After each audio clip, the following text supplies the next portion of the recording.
a plume of dust. So tend to go inwards and then keep on going that way, and then stop the lathe and remove it with a damp cloth or something like that.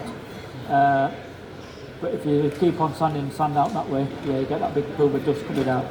I can't feel that now. The only thing I can feel is a slight bump just there. What grit sandpaper you got? That's 120 at the moment. People say, do I use 80? What's 80? What's 60?